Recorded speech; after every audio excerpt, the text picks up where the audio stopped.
നമ്മളിപ്പോൾ ജീവിച്ചുകൊണ്ടിരിക്കുന്ന കാലഘട്ടത്തിന് ഭൂമിശാസ്ത്രജ്ഞർ പറയുന്നത് മെഗാലിയൻ എറ എന്നാണ്. ഈ നാട് മേഘാലയ എന്നുള്ള നാട്ടിൽ നിന്നാണ് അവർ ഈ ജിയോളജിസ്റ്റുകൾ ആ പേരെടുത്തിട്ടുള്ളത്. അതിന് കാരണം എന്താണെന്ന് വെച്ച് കഴിഞ്ഞാൽ ഭൂമി ഉണ്ടായ കാലം മുതൽ ഇവിടെ രൂപപ്പെട്ടിട്ടുള്ള സ്വാഭാവികമായിട്ടുള്ള കുറച്ച് കേവ്സ് ഉണ്ട്, ഗുഹകളുണ്ട്. അതുപോലത്തെ ഒരു ഗുഹയുടെ മുന്നിലാണ് നമ്മൾ വന്ന് നിൽക്കുന്നത്. ചിറാപൂഞ്ചിയുടെ അടുത്തുള്ള ഒരു ഗുഹ. ആ ഗുഹയുടെ മുന്നിലാണ് നമ്മൾ ഈ ഇവിടുത്തെ ട്രൈബ്സിൻ്റെ അടയാളക്കല്ല് കാണുന്നത്. മോസ്മായി കേവ് എന്നാണ് ഇത് അറിയപ്പെടുന്നത്. അതിൻ്റെ ആ പേര് ഇവിടെ കൊത്തി വെച്ചിട്ടുണ്ട്. അവരെ കുറേ ആൾക്കാർ അതിൻ്റെ മുന്നിൽ നിന്നിട്ട് ഫോട്ടോ ഒക്കെ എടുക്കുന്നുണ്ട്. ഇതിൻ്റെ ചരിത്രമൊക്കെ അവിടെ എഴുതി വെച്ചിട്ടുണ്ട്. ഗുഹയുടെ ഒരു കല്ലിൽ പണിത ഒരു ശില്പം എന്നൊക്കെ പറയാവുന്ന സാധനമാണ് ഇവിടെ എഴുതി വെച്ചിട്ടുള്ളത്. ഇത് ഒരുപാട് വർഷം പഴക്കമുള്ള ഒരു സ്ട്രക്ചറാണ്. സ്വാഭാവികമായിട്ട് ഉണ്ടായ ഒന്നാണ്. ഇതിൻ്റെ ഒരു റൂട്ട് മാപ്പാണ് ഇവിടെ കാണിച്ചിരിക്കുന്നത്. എൻട്രൻസ് ആണ് ഇവിടെ ഉള്ളത്. ആ എൻട്രൻസിൽ നിന്ന് 150 മീറ്റർ നമ്മൾ സഞ്ചരിച്ച് കഴിഞ്ഞാൽ ഒരു സെക്കൻഡ് കേവിലെത്തും. അവിടെ നിന്ന് തിരിച്ചിങ്ങോട്ട് വരാൻ പറ്റുമായിരിക്കും. അപ്പോൾ സ്റ്റെപ്സ് ഇറങ്ങി പോകണം. ഒരുപാട് ദൂരം നടക്കാനുണ്ട് കേവിലെത്താൻ തന്നെ. 30 രൂപയാണ് നമുക്ക് ടിക്കറ്റ് എടുക്കാനുള്ളത്. എന്തായാലും ടിക്കറ്റ് എടുത്തിട്ട് ഇതിൻ്റെ ഉള്ളിലേക്ക് കയറാം. ഇവിടെ ഈ ഗുഹകളുടെ ഒരു പ്രത്യേകത എന്ന് പറഞ്ഞു കഴിഞ്ഞാൽ ലൈം സ്റ്റോൺ കേവ്സ് ആണ്. അത് ഭൂമി ഉണ്ടായിക്കൊണ്ടിരിക്കുന്ന കാലഘട്ടത്തിൽ ചില പ്രത്യേക സാഹചര്യങ്ങളിൽ ഭൂമിയുടെ ഉള്ളിലുള്ള ലാവയൊക്കെ പുറത്തേക്ക് ഒഴുകിക്കൊണ്ടിരിക്കുന്ന ആ കാലഘട്ടത്തിൽ ഇവിടെ രൂപപ്പെട്ടതാണ് ഈ ഗുഹകൾ.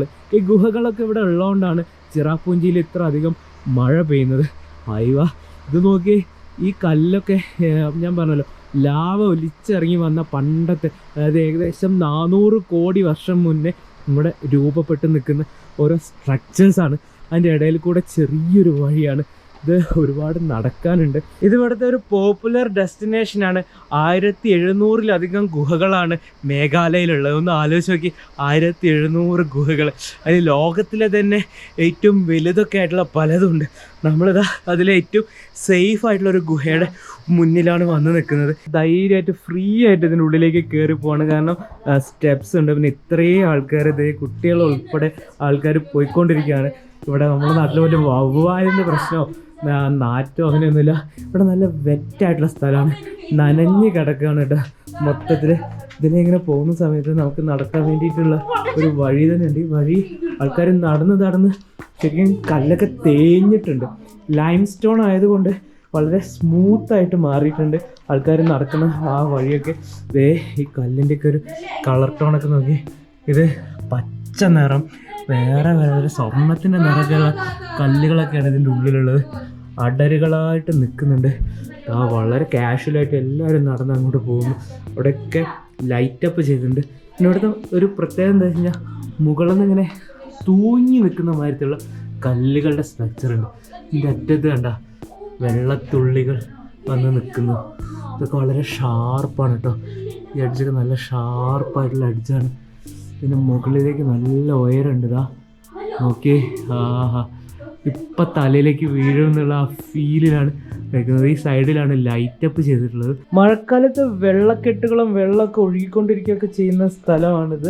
ഇവിടെ താഴെ ചെറിയ തടാകങ്ങളൊക്കെ രൂപപ്പെടാനുള്ള സാധ്യത ഉണ്ട്. ഇവിടെ എപ്പോഴും നനഞ്ഞിരിക്കുന്നുണ്ട്.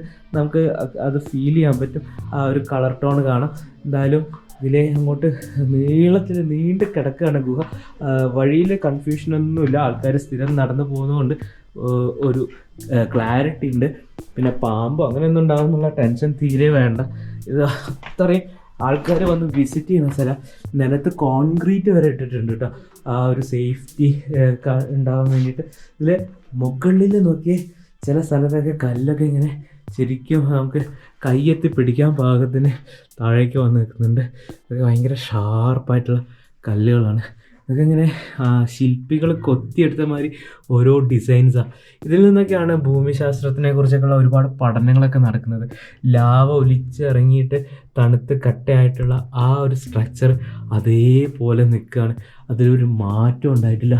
ഈ ഗുഹയുടെ മുകൾ വശത്തേക്ക് നോക്കുമ്പോഴാണ് ആ ഒരു പണ്ട് ചുട്ട് പഴുത്ത് ഒലിച്ചിറങ്ങുന്ന രീതിയിലുള്ള ആ ഒരു സ്ട്രക്ചർ കാണാം. അതങ്ങനെ ഇപ്പോഴും ഇവിടെ പ്രിസർവ് ചെയ്ത് വെച്ചിട്ടുണ്ട്. സ്വാഭാവികമായിട്ടുണ്ടായ ഗുഹയാണ്. ഈ ഗുഹയുടെ ഒരു പഴക്കം എന്ന് പറഞ്ഞു കഴിഞ്ഞാൽ കോടിക്കണക്കിന് വർഷമാണ്. ഇവിടെ ആ വെളിച്ചത്തിൽ കുറച്ച് പായലൊക്കെ ഉണ്ടായി നിൽക്കുന്നുണ്ട്. ശരിക്കും ഈ ഗുഹ എയർ കണ്ടീഷൻ ചെയ്തിട്ടുണ്ട്. അതായത് ഇവിടെ ഉള്ള ആ സ്മെല്ലോ അല്ലെങ്കിൽ ഇവിടുത്തെ ഇൻപ്യൂർ ആയിട്ടുള്ള എയറൊക്കെ പുറത്തേക്ക് വലിച്ചെടുക്കാൻ വേണ്ടി ഇവിടെ പൈപ്പിംഗ് ഒക്കെ ചെയ്തിട്ടുണ്ട്. നിങ്ങൾക്ക് കാണാം. ഇവിടെ ഇങ്ങനത്തെ അടഞ്ഞ സ്ഥലമാകുമ്പോൾ ഒന്നുകിൽ കാർബൺ ഡയോക്സൈഡ് അതേപോലെ ടോക്സിക് ആയിട്ടുള്ള ഗ്യാസൊക്കെ നിറയാൻ സാധ്യതയുണ്ട്. നമ്മളൊരു ഇടുങ്ങിയ വഴിയിലേക്ക് പോവാണ്. അതിൽ നിന്ന് നമുക്ക് പുറത്തേക്ക് കടക്കാൻ 2 വഴികൾ കാണുന്നുണ്ട്. യെസ്, ഇവിടെയൊക്കെ ഇവർ ശരിക്കും മിനുസാക്കിയിട്ടുണ്ട്. വലതുവശത്തേക്ക് പോയി കഴിഞ്ഞാൽ അവിടെ ഒരു ഡെഡ് എൻഡ് പോലെയാണ് കാണുന്നത്. അവിടെ വെളിച്ചമില്ല. നടന്ന് നോക്കാം എന്താ അവിടുത്തെ അവസ്ഥ എന്നറിയില്ല. ഏതോ ഡെഡ് എൻഡാണ്. പിള്ളേരൊക്കെ ഗുഹയുടെ മുകളിൽ കൂടെ കയറി നടക്കുന്നുണ്ട്. അത്ര ഉയരത്തിലേക്ക് കയറി പോകാൻ പറ്റും. അവിടെ നിൽക്കാനുള്ള സ്ഥലമൊക്കെ ഉണ്ട് തോന്നുന്നുണ്ട്. എന്നാലും ഞാൻ അവരെ കൂടെ ഒന്ന് പോയി നോക്കട്ടെ. അയ്യോ, എളുപ്പമല്ല. ഫോണും ക്യാമറയും എല്ലാം കൂടി വേണം ഹാൻഡിൽ ചെയ്യാൻ. ഗുഹയുടെ ഒരു വഴി മാത്രമേ വെളിച്ചം കാണിച്ചിട്ടുള്ളൂ. ബാക്കിയുള്ള വഴികളൊക്കെ നമ്മൾ വേണമെങ്കിൽ കയ്യിൽ ലൈറ്റ് കരുതിയാൽ നമുക്ക് എക്സ്പ്ലോർ ചെയ്യാം. ഇവിടെയൊക്കെ വല്ലാത്ത കാഴ്ചകളാണ്. മുകളിലേക്ക് നോക്കുമ്പോഴാണ് ഏറ്റവും ഭംഗി. ഇതൊക്കെ വളരെ റെയറായിട്ടുള്ള കാഴ്ചകളാണ്. ഓക്കെ, ഇതിപ്പോൾ വെള്ളം ഒലിച്ചിറങ്ങി വരുന്ന ആ ഒരു വഴിയാവാം. പക്ഷേ പണ്ട് കാലത്ത് ഇത് ലൈം സ്റ്റോൺ മാഗ്മയായിരുന്ന കാലഘട്ടത്തിലുള്ള ആ ഒരു സ്ട്രക്ചറാണ്. അതാണ് നമുക്കിപ്പോൾ കാണാൻ സാധിക്കുന്നത്. ഇവിടുത്തെ ലൈറ്റ് ഓഫാണ്, ഇപ്പോൾ കത്തുന്നില്ല. എന്തായാലും നമ്മൾ കയ്യിൽ ലൈറ്റ് ഉള്ളതുകൊണ്ട് ഈ കാഴ്ചകളൊക്കെ നമുക്ക് കാണാം. ഓ, 2 പിള്ളേരെ എൻ്റെ മുകളിൽ കയറി പോയിട്ടുണ്ട്. അവിടെ നിൽക്കുന്നുണ്ടായിരുന്നു. അവർ എങ്ങനെയൊക്കെ ഇറങ്ങി വരുന്നുണ്ട്. ഒരു വഴിയൊന്നും ഇല്ല. ഓ, ഇവരോട് പറഞ്ഞ് മനസ്സിലാക്കാനും അറിയില്ല. വീഴാണെങ്കിൽ താഴെ കിടക്കും. അത്യാവശ്യം നല്ല ഹൈറ്റിലാണ് പോയിട്ടുള്ളത്. ഇവരെ കൂടെ ഒന്നും ആരും ഇല്ലേ തോന്നുന്നുണ്ട്. എന്തൊക്കെയാ പറയുന്നുണ്ട്. ഇറങ്ങി വാടാ.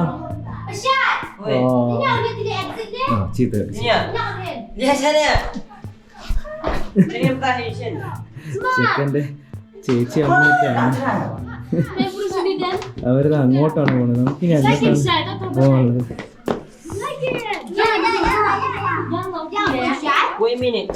യെസ്, നടക്ക് അങ്ങോട്ട് പോകും. മഴക്കാലത്ത് നല്ല വഴുക്കലുണ്ടാകുന്ന സ്ഥലം കേട്ടോ അതൊക്കെ. ഇതിൻ്റെ ഉള്ളിൽ കൂടെയൊക്കെ വെള്ളം ഒഴുകി പോകുന്ന കാഴ്ചകളാണ് നമ്മൾ കാണാനുള്ളത്. ഇവിടെ വന്ന് നോക്കുന്നത് 2 തട്ടുള്ള ഗുഹകൾ. ഓ, ഇതിന് മുകളിലൊക്കെ ലൈറ്റ് വെച്ചിട്ടുണ്ട്. പക്ഷെ ഇപ്പോൾ കത്തുന്നില്ല. ഞാൻ എന്തായാലും ഇവിടെ ഒരു സ്റ്റെപ്പ് കണ്ടു, അതിനൊന്ന് ഇറങ്ങി നോക്കാണ്. ഓ, ഈ ലൈറ്റൊന്നും ഇപ്പോൾ ഓണല്ല. അങ്ങനെ പ്രശ്നമുണ്ട്. ഞാൻ മാത്രമേ ഇങ്ങോട്ട് വന്നിട്ടുള്ളൂ. ബാക്കി എല്ലാവരും അപ്പുറത്തേക്കാണ് പോയത്. അവിടെ ഒരു സ്റ്റെപ്പ് കണ്ടപ്പോൾ ഇങ്ങനെ ഇറങ്ങിയതാണ്. ഇതിപ്പോൾ ശരിക്കും ആൾക്കാർ വരുന്ന വഴി തന്നെയാണ്. എന്നാലും പോയി നോക്കാം. ഇതൊക്കെ നല്ല മൂർച്ചയുള്ള എഡ്ജാട്ടോ. ഇതൊക്കെ പുറത്തൊക്കെ തട്ടിയാണ്ടല്ലോ ചോര എങ്ങനെ വിളിച്ചാറോ, അതൊന്നും അതേപോലെ വെച്ചിട്ടേ ഉള്ളൂ. ഓ, ഗുഹകൾ ഒരുപാട് കയറിയിട്ടുണ്ടെങ്കിലും ഇതൊരുമാതിരി വണ്ടറായി. ആഹാ, എൻ്റെ ജീവിതത്തിൽ ഒരിക്കലും മറക്കാൻ പറ്റാത്ത അനുഭവങ്ങളുടെ കൂട്ടത്തിലാണ് ഈ ഗുഹയുടെ എക്സ്പ്ലോറേഷൻ എന്ന്. ഇത് വലിയൊരു പ്രസ്ഥാനം കേട്ടോ.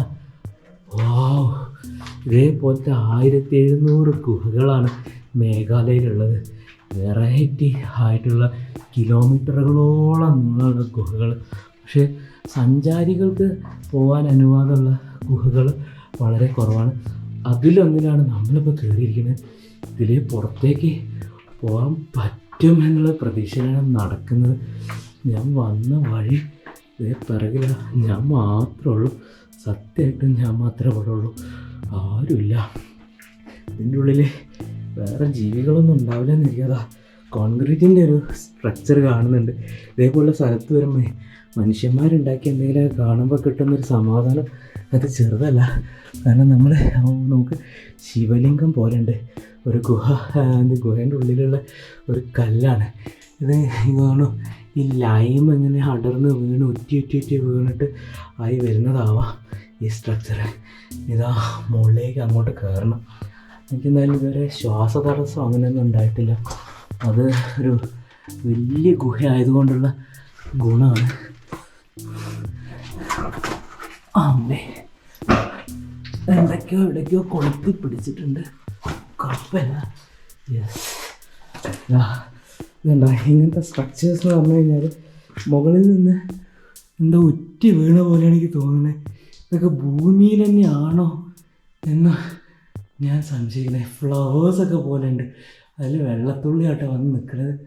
പിന്നെ ഓരോന്നിനും വേറെ വേറെ ഷെയ്ഡാണ്. ഇപ്പം ഞാൻ നിൽക്കുന്നത് നല്ല മുകളിലാണ്. ഹൗ അയ്യോ, നല്ല ചിത്രകാരൻ വരച്ച ഒരു ക്യാൻവാസ് പോലെയാണ് ഈ ഗുഹ നമ്മുടെ മുന്നിൽ തെളിഞ്ഞു നിൽക്കുന്നത്. ആ പൊത്തിൻ്റെ ഉള്ളിൽ നിന്ന് അപ്പം ഇങ്ങോട്ട് കയറി വന്നത്. പേടിയാവണ്ടോയെന്ന് ചോദിച്ചാൽ ചെറുതായിട്ടൊരു പേടി വരുന്നുണ്ട്. കാരണം ഇത് എവിടേക്കാണ് പോകുന്നതെന്നൊരു ഐഡിയ ഇല്ല. ഇത് നോക്കി ഒരു ഗ്രിൽസൊക്കെ ഇട്ടിട്ട് അങ്ങോട്ടിങ്ങനെ വഴി കാണുന്നുണ്ട്. അവിടെയാണെങ്കിൽ അതിവിശാലമായിട്ടുള്ളൊരു തുറസ്സായിട്ടുള്ളൊരു ഹോളാണ്. ഇതാണ്ട ഈ ഹോളിൻ്റെ ഒരു വലിപ്പം എന്ന് പറഞ്ഞു കഴിഞ്ഞാൽ ഉണ്ടല്ലോ, ഈ ഒരു ഫുട്ബോൾ ഗ്രൗണ്ട് മാതിരി തുറസ്സായൊരു സ്ഥലത്താണ് വന്ന് പെട്ടിട്ടുള്ളത്. ഇതിൻ്റെ ഉള്ളിൽ കുടുങ്ങിയിട്ടുണ്ട്. ഇവിടുന്ന് വഴിയെങ്ങാൻ തെറ്റിയാൽ എന്ത് ചെയ്യണമെന്നറിയില്ല. അമ്മേ, ശരിക്കും നമ്മൾ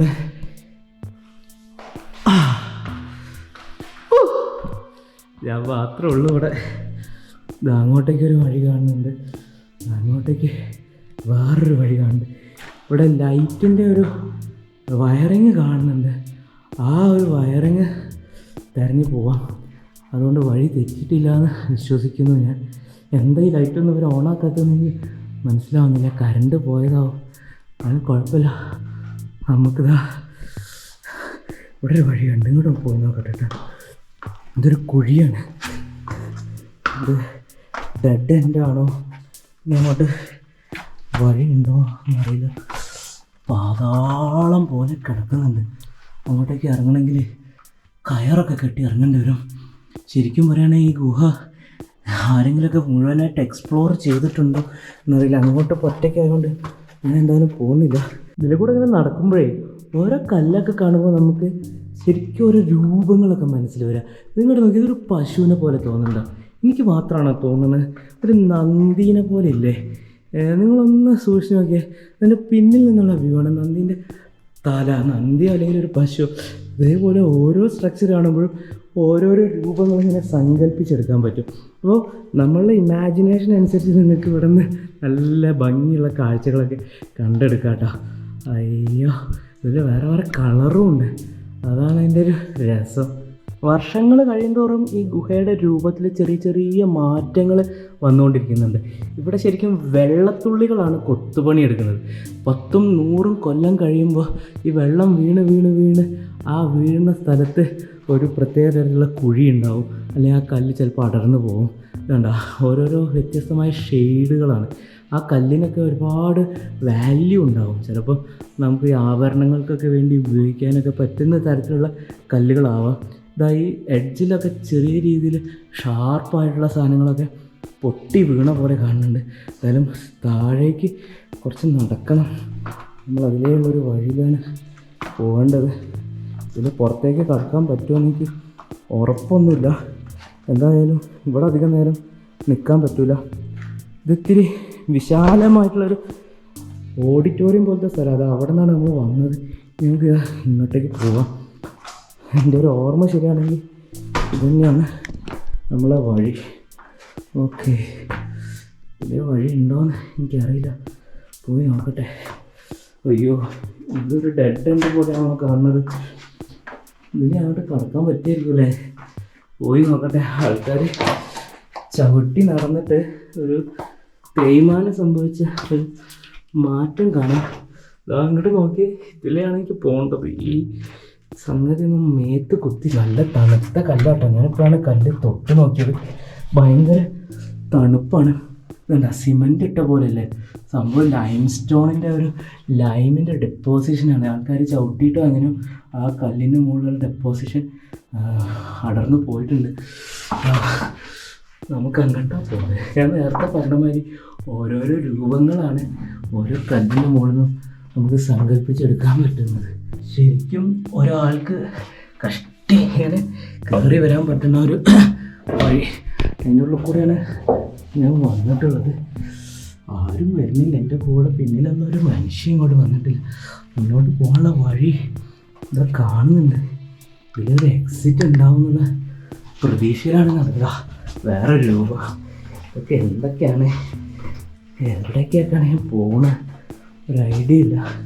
എന്തായാലും കുറച്ചും കൂടി വിശാലമായിട്ടുള്ള സ്ഥലത്തേക്ക് എത്തിയിട്ടുണ്ട്. ഞാൻ ആദ്യം ഒരു റൂട്ട് മാപ്പ് കണ്ടിരുന്നു.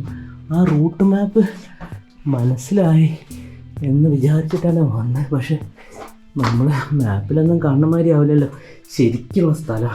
ഞാൻ എത്ര നേരമായി നടക്കാൻ തുടങ്ങിയിട്ടെന്നറിയാം, ഇതേ വരയ്ക്കും ഒരു സ്ഥലത്ത് എത്തിയിട്ടില്ല. എന്തായാലും ആ ഒരു ഇടുങ്ങിയ സ്ഥലത്തുനിന്ന് ഇങ്ങോട്ടേക്ക് ഒന്ന് തിരിഞ്ഞ് നോക്കുമ്പോൾ കേട്ടോ നമ്മൾ വന്ന സ്ഥലത്തിൻ്റെയൊക്കെ വേറൊരു വ്യൂ കാണാം. ഞാനിപ്പോൾ അവിടെ നിന്നാണ് ഇങ്ങോട്ട് വന്നതെന്ന് വിശ്വസിക്കാൻ പോലും പറ്റുന്നില്ല. പോവാ ആ കല്ലൊക്കെ അടർന്ന് വീണ് കിടക്കുന്നുണ്ട്. ഈ കല്ലിതാ ഇതിൻ്റെ മുകളിൽ നിന്ന് വീണാണ്, അത് ഉറപ്പാണ്. അത്ര കട്ടിയെന്നുള്ള കല്ലല്ല. ഇതാ വേറൊരു ഡെഡ് എൻഡ്. അയ്യോ പെട്ടു, ശരിക്കും ഡെഡ് എൻഡിൽ വന്ന് പെട്ട്. ഇനി എന്താ ചെയ്യുക? ഇതിൻ്റെ ഉള്ളിൽ കൂടെ അങ്ങോട്ട് പോകാൻ പറ്റുമോ? ഇങ്ങനെ കിടന്ന് പോകേണ്ടി വരും. ഇതങ്ങോട്ട് വഴിയുണ്ടെന്നാണ് പറയുന്നത്. എനിക്ക് വിശ്വസിക്കാൻ പറ്റുന്നില്ല. അതിലേ പോകാൻ ഞാൻ പെരിച്ചാഴിയൊന്നുമല്ലല്ലോ. അപ്പോൾ സന്തോഷമായി. ഇത്രയും നേരം വന്നിട്ട് എത്തിയത് ഒരു ഡെഡ് എൻഡിലാണ്. അപ്പോൾ ഇനി വന്ന വഴിക്ക് തിരിച്ചു പോകല്ലാതെ ഒരു രക്ഷയില്ല. എന്തായാലും ഇവിടെ ഈ ഇലക്ട്രിസിറ്റീൻ്റെ ലൈനുണ്ട്. ഇതാണ് എനിക്ക് ആകെ കൂടി ഇപ്പോൾ വഴി കാണിക്കാനുള്ളൊരു സാധനം. ഞാൻ പോവാണ്. ഇനി തിരിച്ച് പുറത്തെത്തുക എങ്ങനെയാണെന്ന് ഒരു ഐഡിയ ഇല്ല. തൽക്കാലം ഞാൻ ഈ എപ്പിസോഡ് ഇവിടെ വൈൻഡപ്പ് ചെയ്യാണ്. തിരിച്ച് ഗുഹയിൽ നിന്ന് പുറത്ത് കടക്കാനുള്ള വഴി ഒന്ന് കണ്ടുപിടിക്കട്ടെ. എങ്ങനെ രക്ഷപ്പെടുമെന്ന് ആലോചിക്കണം. ഉറപ്പൊന്നുമില്ല. രക്ഷപ്പെട്ടാൽ ഈ കാഴ്ചകളൊക്കെ കാണിച്ചു തരാം. ഭാഗ്യമുണ്ടെങ്കിൽ ട്രാവൽ കുരിയയിൽ തുടർന്നും കാഴ്ചകൾ കാണാം. തൽക്കാലം ബൈ.